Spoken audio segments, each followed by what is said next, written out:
kaya bumagsak ang rating ng Pangulong Marcos Jr. ay dahil sa ilan sa mga cabinet members ang mali o illegal na mga ginawa nila. Sama na yung pagpapa-aresto kay dating Presidente Duterte. Kaya kailangan gawin niya yun. Meron pa siyang 3 taon para ayusin niya. Baka sakaling makabawi siya.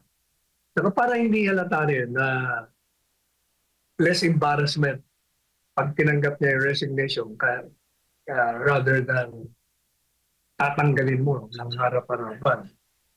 Kaya maganda yung kanyang ginawa. Sino kaya sino kaya sa kanila ang tatanggalin? But sa tingin mo, is this a band-aid solution lang or pampagwapo lang sa side ng Marcos administration dahil nga patuloy na dumadaos-dos ang trust and ang ratings ito sa ating mga kababayan? Well, yung galaw ni Presidente Marcos is not sufficient to the discontent as well as the anger of the majority of the Filipinos. But that is a move in the right direction. Kulang yan.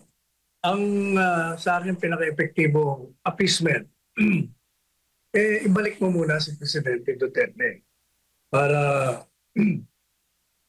yung ginawa nilang illegal at kamalian, merong pag-amin na mali and it is trying to correct itself.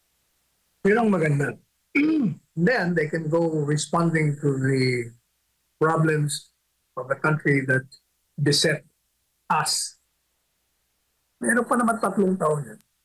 May magagawa siya kung gusto.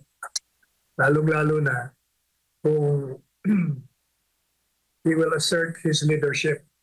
Kasi, rightly or wrongly, tama man o mali, ang tingin talaga sa kanya, mahina liderato niya at pinapatakbo ito ng mga nasa likod niyang either kamag-anak o kaalyado.